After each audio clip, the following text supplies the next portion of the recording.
ಭಾರತೀಯ ಸಿನಿಮಾ ಅಂದರೆ ಒಂದು ಕಾಲದಲ್ಲಿ ಬಾಲಿವುಡ್ ಏನೋ ಅಂತಾಗಿತ್ತು. ಆದರೆ ಇವತ್ತು ಸುಳ್ಳು ಅನ್ನೋ ಹಂಗೆ ಮಾಡಿದೆ ದಕ್ಷಿಣ ಭಾರತೀಯ ಚಿತ್ರರಂಗ. ಕನ್ನಡ, ತೆಲುಗು, ತಮಿಳು ಚಿತ್ರರಂಗ ಮೇಕಿಂಗು ಸಕ್ಸಸ್ ಕಂಡು ಬಾಲಿವುಡ್ ನಮ್ಮ ಕಡೆ ತಿರುಗಿ ನೋಡ್ತಾ ಇದೆ.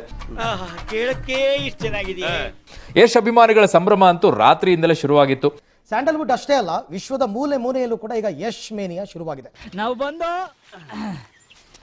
ಬಂದು ಈ ಹೊತ್ತಲೇ ಪಬ್ಲಿಕ್ ಟಿವಿ ಮುಖ್ಯಸ್ಥರಾದ HR ರಂಗನಾಥ್ ಸರ್ ಜೊತೆನಲ್ಲಿ ಯಶ್ ಅವರು ಇವತ್ತು ಮನಬಿಚ್ಚಿ ಮಾತನಾಡಿದ್ದಾರೆ. ಸಿನಿಮಾ ಇಂಡಸ್ಟ್ರಿಗೆ ಎಂಟ್ರಿ ಆಗಿದ್ದು, ಬೆಳೆದು ಬಂದ ಹಾದಿ, ಹಲವು ಸ್ವಾರಸ್ಯಕರ ವಿಚಾರಗಳನ್ನ ಹಂಚಿಕೊಂಡಿದ್ದಾರೆ. ಸಂತೋಷ, ಬಹಳ ಸಂತೋಷ.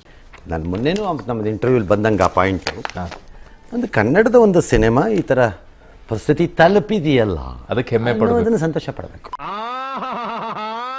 ಸುಮಾರು ಒಂದು 70 ದೇಶಗಳಲ್ಲಿ ಬಿಡುಗಡೆ ಮಾಡ್ತಾ ಇದ್ದೀವಿ ಅಂತಾನೋ, ಅಥವಾ ತಮಿಳು, ತೆಲುಗು, ಕನ್ನಡ, ಹಿಂದಿ. ನಾನು ಪಂಜಾಬ್ಗೆ ಹೋಗಿ ಕ್ಯಾನ್ವಾಸ್ ಮಾಡಬೇಕಾಗಿದೆ ಈಗ ಮೂವಿಗೆ ಅಂದಾಗಲೂ ಭಾಳ ಸಂತೋಷ ಆಗುತ್ತೆ. ಕನ್ನಡದ ಚಿತ್ರೋದ್ಯಮದಲ್ಲಿ ಈ ಥರದ ಚಿತ್ರಗಳು ಬರಲಿ, ಇಂಥ ಚಿತ್ರಗಳು ಬೇರೆ ಚಿತ್ರಗಳಿಗೆ ಪ್ರೇರಣೆ ಆಗಲಿ, ಯಾರದ್ದು ಬಂದರೂ ಸಂತೋಷ ಪಡೋಣ. ಇವತ್ತಿನ ದಿವಸದಲ್ಲೂ ನಿನ್ನಂತವ್ರು ಇದ್ದಿರಲ್ಲಯ್ಯ, ಅದಕ್ಕೆ ಕಡೆಯ ನಮ್ಮ ದೇಶದಲ್ಲಿ ಬೆಳೆ ಚೆನ್ನಾಗಿ ಆಗ್ತಾ ಇರೋದು. ಬಹು ದೀರ್ಘಕಾಲ ಕನ್ನಡ ಚಿತ್ರೋದ್ಯಮ ಸಣ್ಣದು ಅಂತ ನಾವು ಬೇಜಾರು ಮಾಡ್ಕೊಂಡು ಓಡಾಡಿರೋದು ಸಾಕಾಗಿದೆ. ಈಗ ಇದರಿಂದಾನೇ ಪ್ರಾರಂಭ ಆಗಲಿ, ಅದು ಯಾರಿಗೂ ಬೇಕಾದ್ರೂ ಹೋಗಿ ನಿಂತುಕೊಳ್ಳಿ, ಎಷ್ಟಾದರೂ ಬೆಳಿ. ಕೆಲವು ಸರಿ ಇಂಥ ಕೆಲವು ಪ್ರಯೋಗಗಳೇ ಮುಂದಿನ ದೊಡ್ಡ ಪ್ರಯೋಗಗಳಿಗೆ ಸ್ಫೂರ್ತಿನೂ ಆಗ್ಬೋದು, ಗೊತ್ತಿಲ್ಲ. ಅದು ನನಗೆ ತುಂಬ ಇಷ್ಟ ಆಗಿದ್ದಂಥದ್ದು ಈ ಇಡೀ ಇಂಟರ್ವ್ಯೂ ಅಲ್ಲ, ಈ ಮೂವಿಯ ಸಂಬಂಧದಲ್ಲಿ. ಇದನ್ನೆಲ್ಲ ಹ್ಯಾಕ್ ಸಾಧಿಸಿದ್ರಿ ಅಂತ ಕೇಳಿದಾಗ ಇವರು ಅದ್ರ ಬಗ್ಗೆ ಎಲ್ಲ ಹೇಳಿದ್ರು. ರಾಮಾಯಣದಲ್ಲಿ ಬರೋ ರಾವಣನಿಗೆ 10 ತಲೆ ಇದ್ರೆ ಈ ಮಹಾನುಭಾವನಿಗೆ ಒಂದೇ ತಲೆಯಲ್ಲಿ 10 ಮೆದುಳಿದೆ ಅಂತ ಗೊತ್ತಾಯ್ತು. ಅದರ್ವೈಸ್ ಮೂವಿ ಬರುತ್ತೆ, ಮೂವಿ ಹೋಗುತ್ತೆ, ಜನ ಇಷ್ಟಪಡ್ತಾರೆ, ಜನ ಇಷ್ಟಪಡಲ್ಲ. ಅದೆಷ್ಟೋ ದುಡ್ಡು ಮಾಡುತ್ತೆ, ಎಷ್ಟೆಷ್ಟೋ ಡಬಲ್ ದುಡ್ಡು ಮಾಡುತ್ತೆ, ಟ್ರಿಪಲ್ ದುಡ್ಡು ಮಾಡುತ್ತೆ.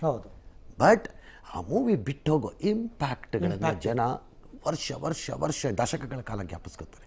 ಲೈಕ್ ರಾಜ್ಕುಮಾರ್, ಒಂದು ಬಂಗಾರದ ಮನುಷ್ಯ ಪ್ಯಾನ್ ಇಂಡಿಯಾ ಹೋಗದೇ ಇರ್ಬೋದು, ವಿದೇಶಗಳಲ್ಲೆಲ್ಲ ಹೋಗಿ ರಿಲೀಸ್ ಆಗದೆ ಇರ್ಬೋದು, ಅಲ್ಲ ಪ್ರಶ್ನೆ ಬೇರೆ ಆ ದಿನಗಳಿಗೆ.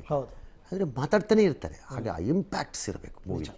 ಅದೇನ್ ಮಾತಂತ ಹೇಳಿದ್ರಿ ಸರ್ ನೀವು, really hats off sir, hats off. ಯಾಕದನ್ನು ಹೇಳ್ತಾ ಇದ್ದೀನಿ ಅಂದರೆ, ರಾಜ್ಯದ ಗೆಲುವು ಆದಾಗ ದಕ್ಷಿಣ ಭಾರತದಲ್ಲಿ ನಾವಿರೋರು 4 ಜನದಲ್ಲಿ ಸಹಜವಾಗಿ ಅವರಿಬ್ಬರದು ಮಾರ್ಕೆಟ್ ದೊಡ್ಡದಿಂದ ತೆಲುಗು, ತಮಿಳ್ನವರು ಭಾಳ ಅಬ್ಬರದಂಥ ಚಿತ್ರಗಳನ್ನು ಮಾಡೋದು, ದೊಡ್ಡ ಮೂವಿ ಮಾಡೋದು ಎಲ್ಲ ಇದೆ.